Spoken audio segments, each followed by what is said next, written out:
6 ستمبر کی صبح 4 بجے تھے۔ لاہور کے شہری صبح کی گہری اور میٹھی نیند کے مزے لوٹ رہے تھے۔ دشمن نے حملے کا یہی وقت بہتر خیال کیا اور بغیر اعلان جنگ کے بیدیاں اور واگا سیکٹر سے لاہور پر حملہ آور ہوا۔ محاذ کے قریبی علاقوں میں افراتفری پیدا ہوئی، مگر لاہور شہر میں حالات کی سنگینی کا اس قدر احساس نہ تھا۔ حالات سے بے خبر شہری آہستہ آہستہ نماز فجر کے لیے بیدار ہو رہے تھے اور کسی کے وہم و گمان میں بھی نہ تھا کہ جنگ لاہور تک پہنچ گئی ہے۔ لوگ اپنے کاروبار پر معمول کے مطابق روانہ ہوئے۔ اسکولوں کالجوں میں حسب معمول گہما گہمی تھی، لیکن بے خبری کے لمحے زیادہ طویل نہ ہوئے اور حملے کی خبر پھیلنے لگی۔ لاہور کے شہریوں نے اسے بہت عزم اور حوصلے سے لیا اور گلیوں اور بازاروں میں جوش و خروش سے امڑ آئے۔ 10 بجے ہوائی جہازوں کی تیز آواز کانوں میں پڑی اور چند ثانیوں کے بعد ایک زوردار دھماکہ ہوا۔ دھماکہ اتنا شدید تھا کہ لاہور کے بام و در ہل کر رہ گئے۔ دھماکے کی آواز کے ساتھ ہی افواہوں اور قیاس آرائیوں کا سلسلہ شروع ہو گیا۔ عام خیال یہ تھا کہ شاید کہیں بم گرا ہے، مگر بعد میں پتہ چلا کہ یہ ہمارے لڑاکا اور بمبار طیاروں کے آواز کی حد رفتار عبور کرنے کی آواز تھی، جو دشمن کو مزہ چکھانے کے لیے بھارتی سرحدوں کی طرف جا رہے تھے۔ اہل لاہور کی روایتی زندہ دلی قائم تھی اور وہ ہرگز خوفزدہ نہ ہوئے۔ جنگ کی اطلاع ملتے ہی نوجوان اپنے کالجوں اور یونیورسٹیوں سے نکل کر محاذ جنگ کی طرف رواں دواں تھے۔ وہ اپنی افواج کا ہاتھ بٹانا چاہتے تھے، مگر فوجی جوان ان سے درخواست کر رہے تھے، آپ واپس چلے جائیں، دشمن سے ہم نمٹ لیں گے، اگر ہمیں ضرورت ہوئی تو ہم آپ کو بلا لیں گے۔ لیکن جذبے تھے کہ امڑتے چلے آ رہے تھے۔ بالآخر فیصلہ ہوا کہ وہ شہروں میں فوج کے لیے خون اور دوسری اشیاء اکٹھی کرے۔ پاکستانی قوم نے 17 روزہ جنگ میں جس بہترین قومی یگانت کا مظاہرہ کیا، اس کی مثال آزادی کے بعد اب تک ملنا مشکل ہے۔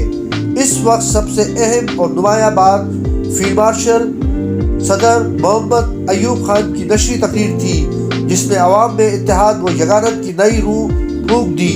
صدر ایوب نے 6 ستمبر کو 12:30 بجے ریڈیو پر قوم سے خطاب کرتے ہوئے کہا، آج پوری قوم کے لیے امتحان کا مرحلہ شروع ہو گیا ہے، جو سیسا پلائی دیوار کی طرح ڈٹ جائے گی۔ صدر نے کہا، بھارت گزشتہ مئی سے اقوام متحدہ کی قراردادوں کی خلاف ورزی کرتے ہوئے آزاد کشمیر کے علاقوں پر حملہ کرتا رہا ہے، لیکن اب اس نے اقوام متحدہ کے منشور کی خلاف ورزی کرتے ہوئے پاکستان پر دھاوا بول دیا ہے۔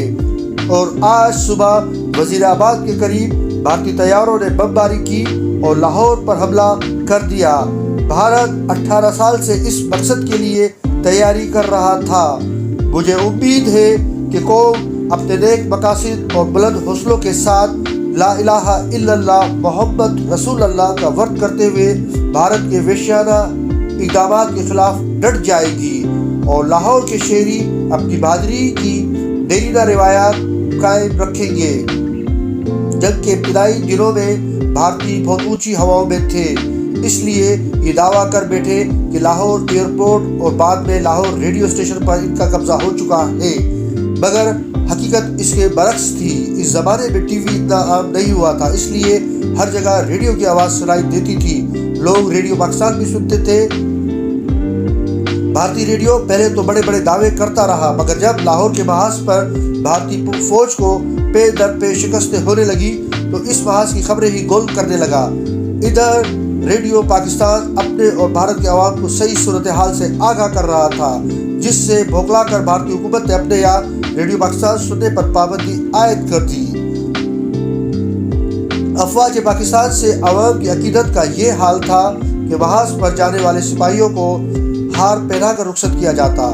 شہر میں کوئی فوجی نظر آتا تو اسے چائے پانی کا پوچھا جاتا۔ انارکلی لاہور میں ہوٹل والوں نے اپنے کارکنوں سے کہہ رکھا تھا کہ کوئی فوجی نظر آئے تو اسے چائے پیے بغیر نہ جانے دیا جائے، اور فوجی کوئی شے خریدے تو پیسے نہ لیے جائیں۔ 7 ستمبر پاکستان کی تاریخ کا سنہری دن ہے، کیونکہ اس دن مختصر سی پاک فضائیہ نے بھارت کی بری اور جدید فضائیہ کو زمانے بھر میں ذلیل و رسوا کر دیا۔ فضائی جھڑپوں میں 1 ستمبر سے ہی شروع ہو چکی تھی، جن میں پاکستان کا پلہ بھاری تھا، مگر 7 ستمبر کو ایک دن میں دشمن کے 32 طیارے مار گرائے گئے، جن میں علم عالم کا وہ یادگار کارنامہ بھی شامل تھا جس میں انہوں نے 30 سیکنڈ میں بھارت کے 5 ہوائی جہاز تباہ کر دیے تھے۔ یہ خبر جب ریڈیو سے نشر ہوئی تو شہریوں میں خوشی کی لہر دوڑ گئی، اور وہ گلیوں اور بازاروں میں نعرہ لگاتے ایک دوسرے کو مبارکباد دینے لگے۔ بعد میں عوام کا اعتماد اس قدر زیادہ ہو گیا کہ لاہور میں وہ چھتوں پہ چڑھ کر فضائی مارکے دیکھنے لگے، گویا پتنگوں کے پیچ دیکھ رہے ہو۔ عوام بھارتی تباہ شدہ طیاروں کا ملبہ جمع کر کے دوستوں اور عزیز و اقارب میں تقسیم کرنے لگے، گھروں میں فخر سے سجاتے اور دکانوں پر نمائش کے لیے رکھتے۔